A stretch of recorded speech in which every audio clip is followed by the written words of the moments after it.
au-delà du travail, qu'est-ce qui est en jeu? Au-delà du travail, il y a des interactions sociales, il y a des perceptions, il y a ce qu'on appelle couramment les relations interculturelles ou interethniques. Et nous avons avec nous la chance d'avoir l'un des ténors de cette discipline, puisqu'il est titulaire de la chaire des relations interethniques et interculturelles. Le professeur Kadiatou Fall est professeur à l'Université du Québec à Chicoutimi et chercheur au Centre interuniversitaire et interdisciplinaire d'études sur les lettres, les arts et les traditions. Avant de lui céder la parole, je pense que je lui rendrai jamais justice quand j'ai regardé depuis quelques jours ces lettres de gloire ou ces lettres de noblesse. J'ai réalisé qu'il avait une telle profusion d'interventions, d'écrits collectifs que je ne prétends pas en quelques secondes vous le présenter. Alors je cède la parole à professeur Kadiatou Fall. Assalamu alaikum wa rahmatullah. Alors, chers collègues, Brice, je suis très flatté par vos propos. Dire que je suis un ténor, c'est trop dire. Je me considère comme un modeste chercheur, quelqu'un qui travaille sur ces questions de diversité et qui s'associe à d'autres collègues tout aussi éminents pour faire avancer des causes qui nous sont communes. Alors, je regarde la salle et je découvre avec plaisir des personnes avec lesquelles j'ai travaillé sur des objets assez importants dans notre société. J'ai travaillé sur la mort musulmane. Qu'est-ce que mourir en immigration? Et qu'est-ce qui se passe dans ce contexte-ci, alors que de plus en plus les immigrants ne sont plus dans le rapatriement du corps, mais ils sont dans une inversion du processus pour se faire enterrer ici et accompagner leurs enfants et, comme dit un des chercheurs, les aimer davantage s'intégrer à cette terre en donnant leur corps à cette terre même. Alors nous avons travaillé donc sur la mort musulmane, les demandes de cimetière, et dans ce travail, j'ai ici deux collègues, Madame Elie qui est là, et j'ai mon collègue Monsieur Castel qui a fait partie de ce processus. J'ai travaillé également sur le halal et cette demande de consommation halal, et qui est une demande également, qui est une réalité, et qui aussi joue sur les perceptions positives ou négatives des communautés musulmanes. Alors, j'étais très content, avec mes collègues, d'introduire ces deux objets de recherche qui sont des préoccupations de la communauté musulmane, alors qu'on se focalisait trop sur le hijab, sur les tenues vestimentaires, alors qu'il y avait d'autres demandes de cimetière, une demande forte, une demande stratégique pour l'avenir. Il y avait également cette demande de consommation halal. Aujourd'hui, je vais vous parler d'un mot, d'une notion qui fait fureur. Vous voyez, cette une du Devoir, il y a ce jeune issu de l'immigration qui scande un mot très fort: je suis le vivre ensemble. Et nous avons actuellement une furie autour de cette expression, le vivre ensemble. Tout le monde est au vivre ensemble, tout le monde parle du vivre ensemble, et à différents niveaux, le vivre ensemble est le mot qui aujourd'hui accroche et qui a bousculé les autres mots. Alors, j'ai l'impression qu'avec le vivre ensemble, on semble avoir découvert le mot enfin qui va nous permettre de dialoguer. Parce que j'ai l'impression que les autres mots qu'on utilisait ont connu une panne.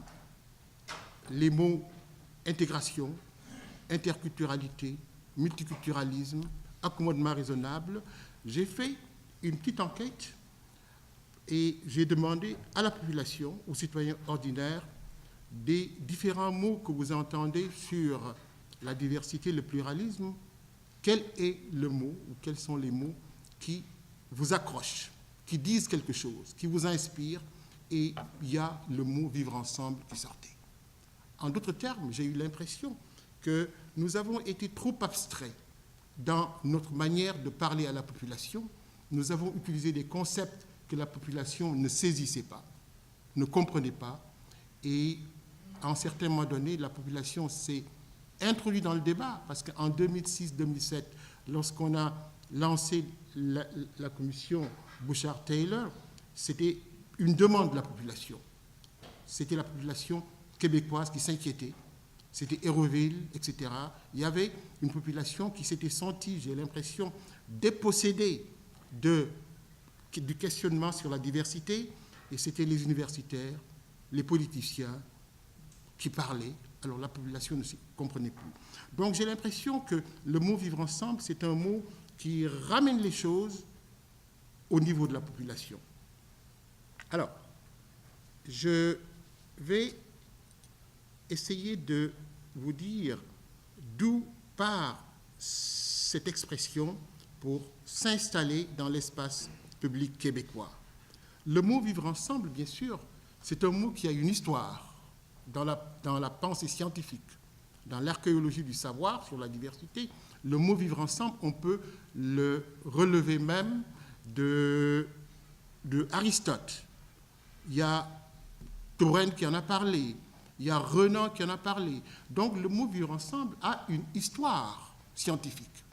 Mais ce n'est pas à partir des scientifiques que le mot vivre ensemble intègre le débat. Ça va.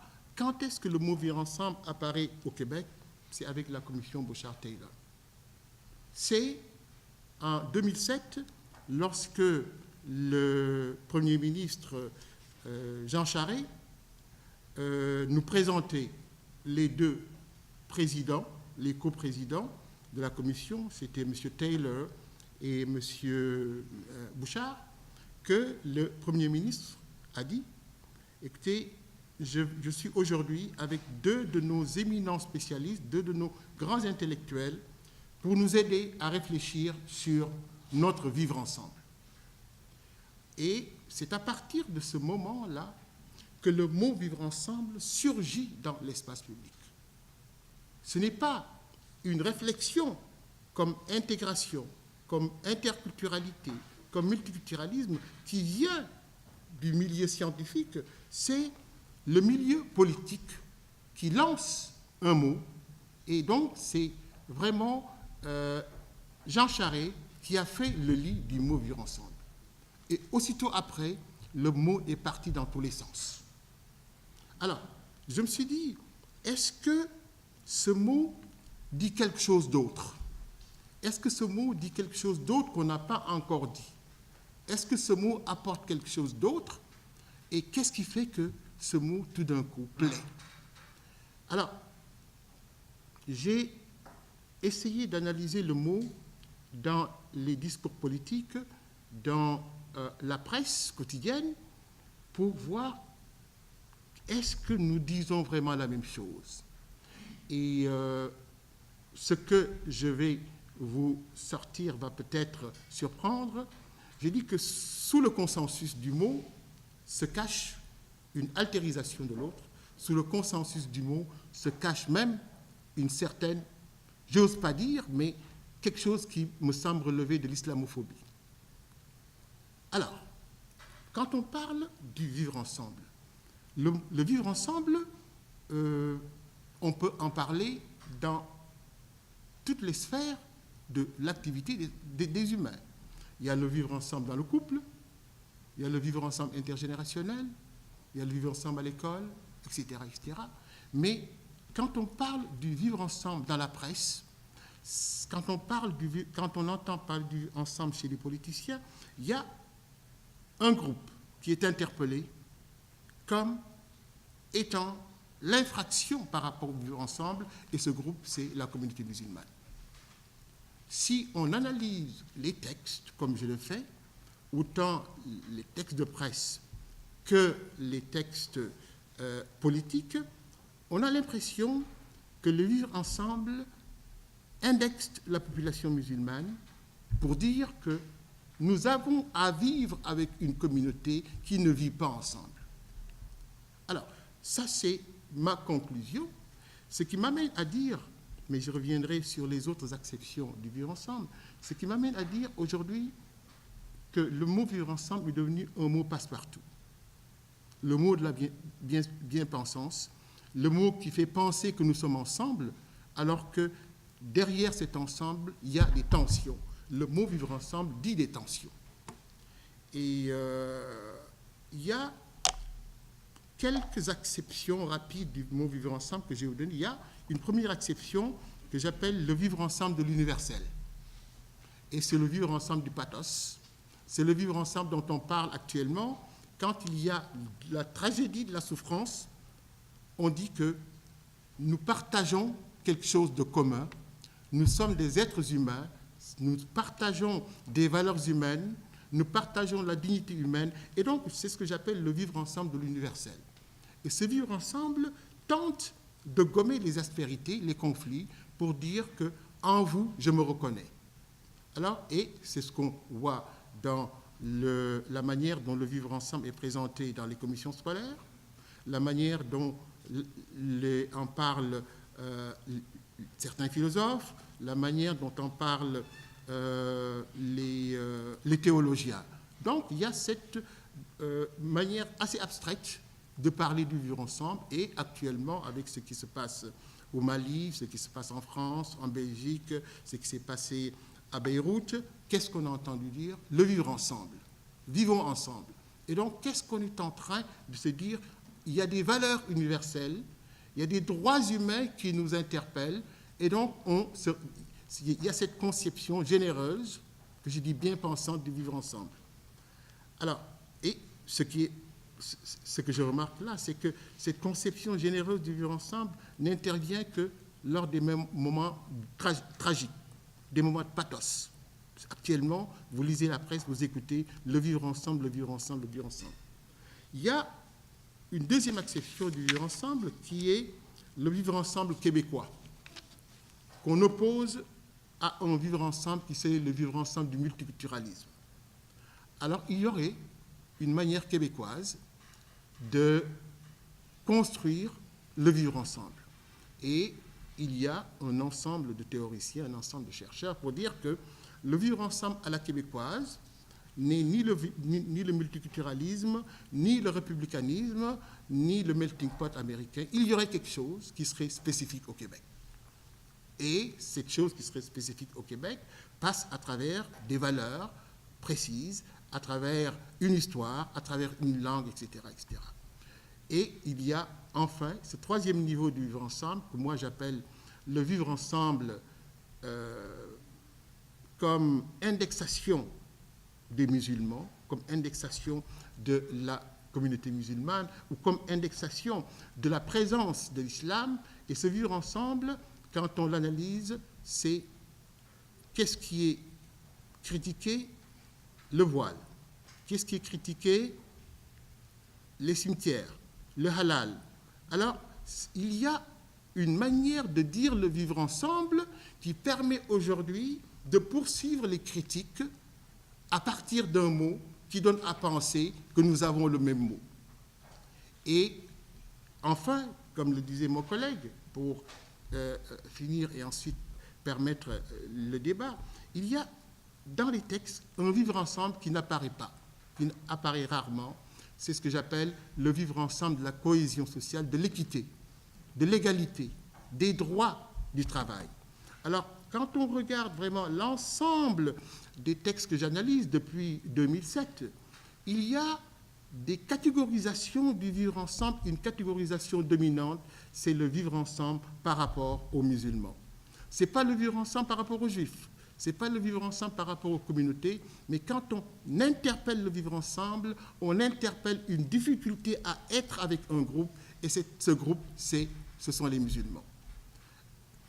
Donc, presque 78% de mon corpus renvoie au vivre ensemble sous cet aspect. Ensuite, il y a le vivre ensemble québécois qui arrive ensuite. Il y a le vivre ensemble de l'universel. Et pour finir, il y a un vivre ensemble dont on parle très peu. C'est le vivre ensemble de l'exclusion du marché du travail. C'est le vivre ensemble du chômage.